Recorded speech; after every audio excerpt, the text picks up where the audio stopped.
நமது கலாச்சாரம், நமது பண்பாடு எப்போதும் நம்முடன் நீடித்து இருக்கும். சப்ஸ்கிரைப் திலக்.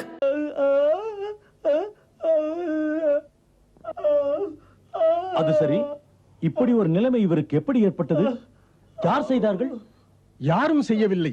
இவன் திருடிக் கொண்டு ஓட பார்த்தான். ஓடும்போது உரி தலையிலே இடித்ததால் இப்படி ஆகிவிட்டது.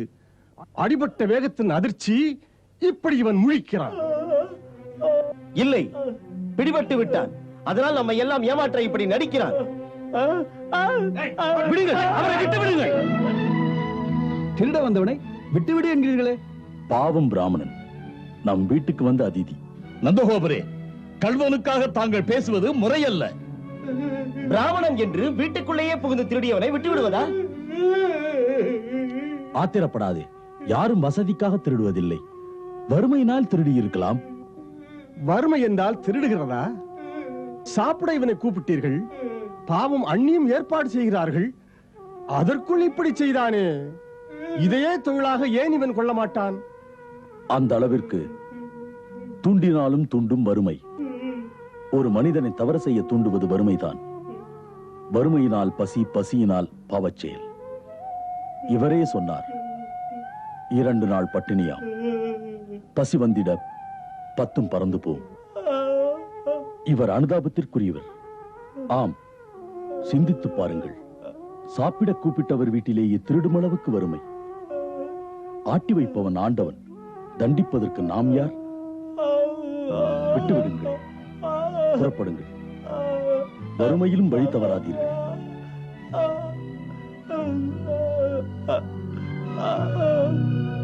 இருங்கள், இருங்கள். இதை எடுத்துக் கொள்ளுங்கள். இதை தட்சணைக்கு பதிலாக எடுத்துக் கொள்ளுங்கள்.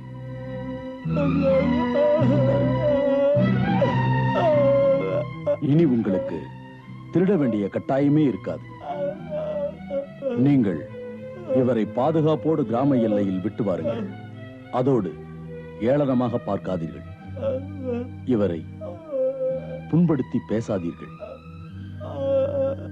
இவர் எங்கு போகிறார் என்று கண்காணிக்காதீர்கள். போங்கள்.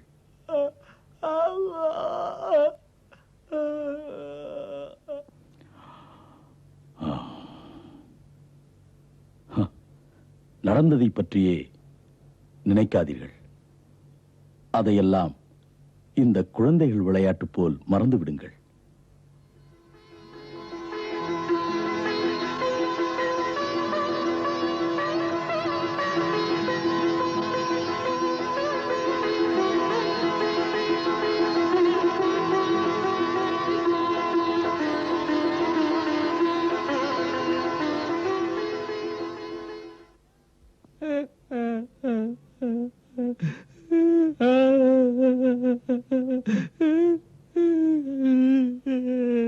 அடே மூடனே,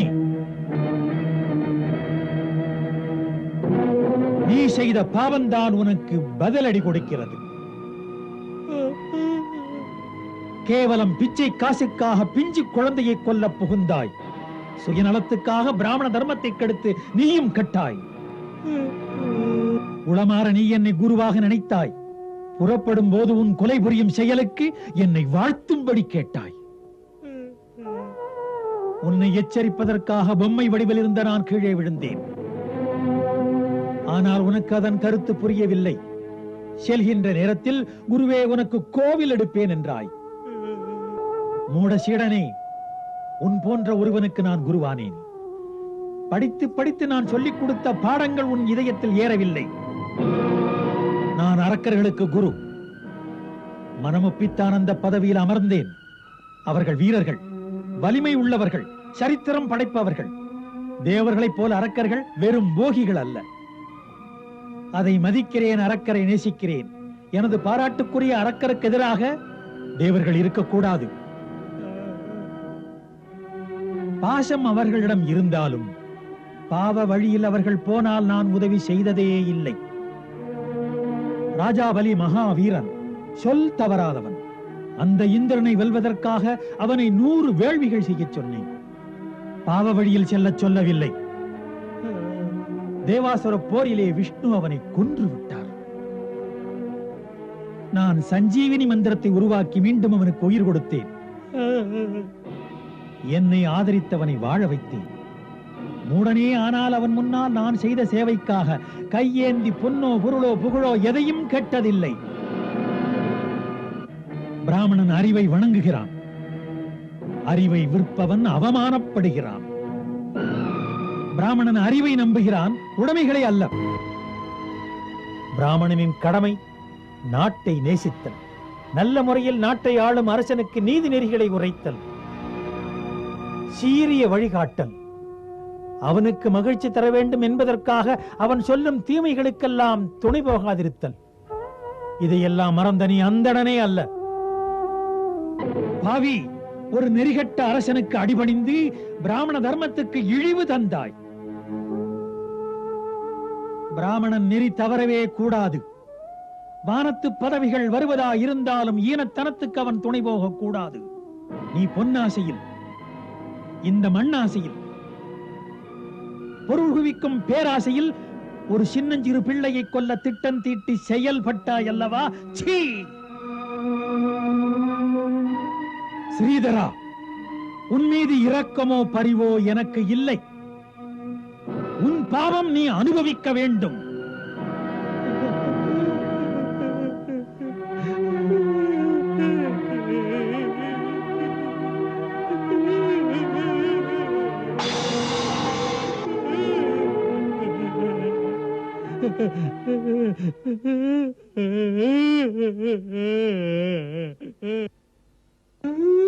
ஸ்ரீதரா,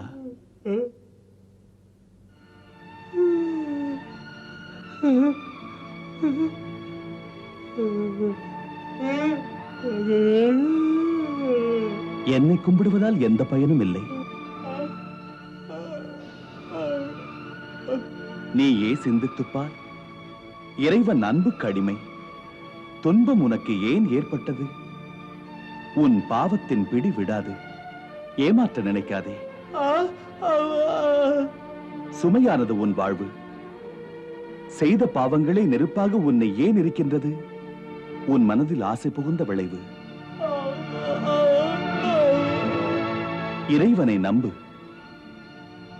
உன் செயலுக்காக வருந்தி அந்த நந்தகுமாரனின் பால வடிவத்தை தியானம் செய். தினந்தோறும் பூஜை செய். சமயம் வரும்போது உனக்கும் பேசும் சக்தியை திரும்பவும் தருவான் இறைவன். நீ வேதம் சொல்ல வேண்டாமா? மந்திரம் சொல்ல வேண்டாமா? ஆண்டோரிடம் பேச வேண்டாமா? அவனுடைய நாமத்தை சொல்ல வேண்டாமா? கசிந்துருகி பாட வேண்டாமா? உன் மனம் உருகவில்லை என்றால் உன் வாய் பேசவே பேசாது. ஸ்ரீதரா, பகவானை பெற்ற தாயாக நினை. அவள் தன் குழந்தையை தண்டிப்பாளா என்ன? கொடியவனையும் திருத்துவாள் அவள். கண்ணன் தாயினும் சால பரிந்தூட்டுவான். அவன் திருநாமம் ஒருமுறை சொன்னால் உன் அவலங்கள் விலகும், ஆனந்தம் விளையும். ஸ்ரீ கிருஷ்ண கோவிந்த ஹரே முராரே. தீமைகளை நீக்கும் தெய்வத்தின் நாமம். ஸ்ரீ கிருஷ்ண கோவிந்த ஹரே முராரே. ஸ்ரீ கிருஷ்ண கோவிந்த ஹரே முராரே.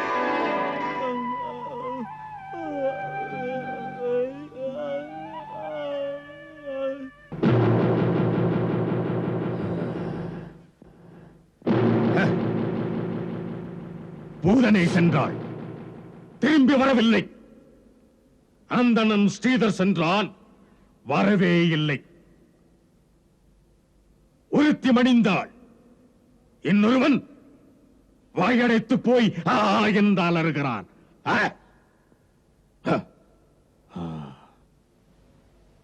காகாசுரா,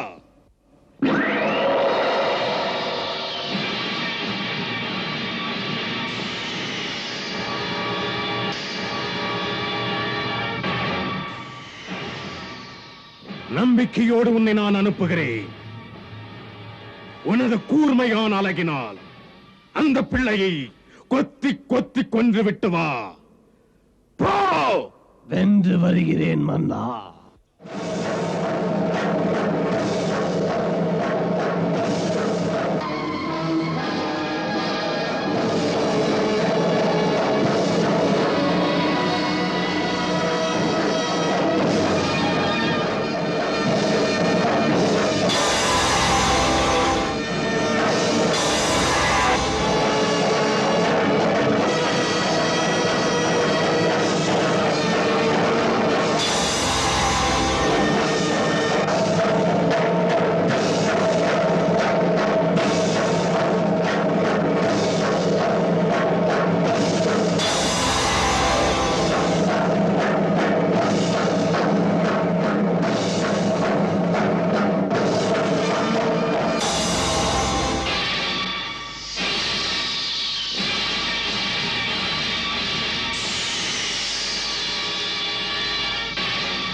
தனுரா,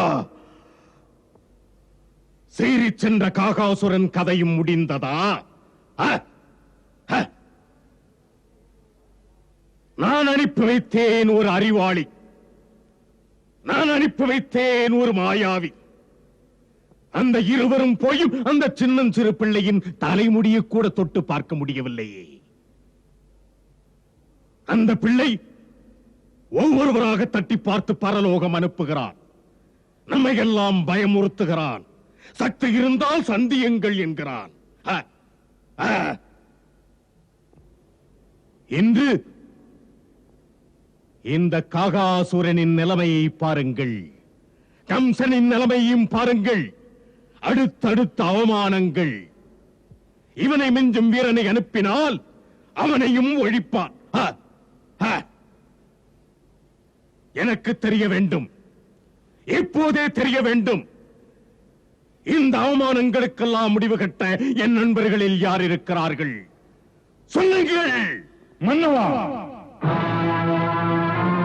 மன்னவா, நட்புக்காக நம்மனையும் சந்திக்கு துணியும் என்னை ஏன் நீங்கள் மறந்து போய்விட்டீர்கள்?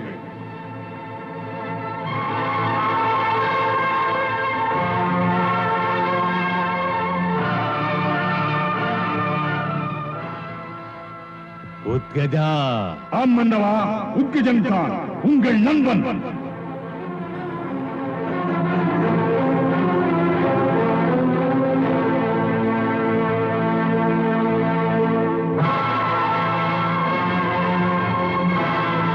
உத்கஜா, உயிர் நண்பா, உரிய நேரத்தில் வந்தாய்.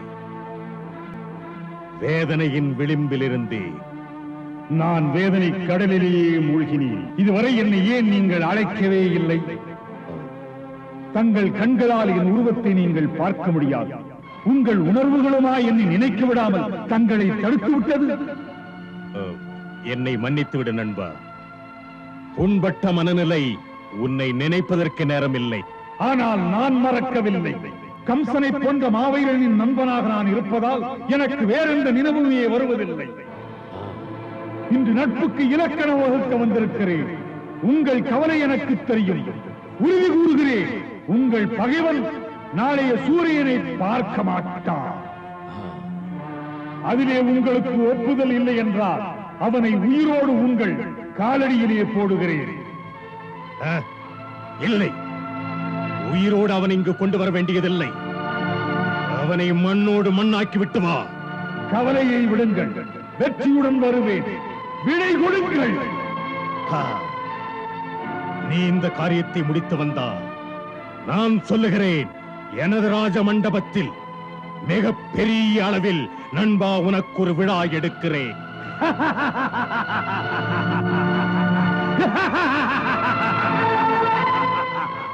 தோல்வி என்பது உங்கள் தோழன் அறியாத ஒன்று.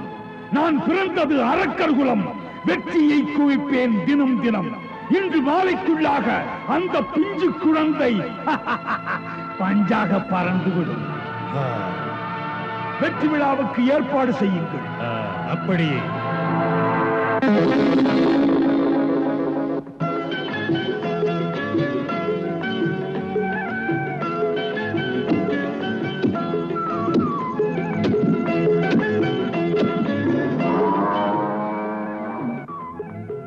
யசோதா, என்ன இங்க வாயேன். வருகிறேன். நிர்மலா, மீனா. என்னக்கா? மீனா, குழந்தையை கவனமாக பார்த்துக்கொள். தொட்டிலை மெதுவாக ஆட்டு. உள்ளே வேலை இருக்கிறது, எங்கும் போய்விடாதே. என்ன? சரி.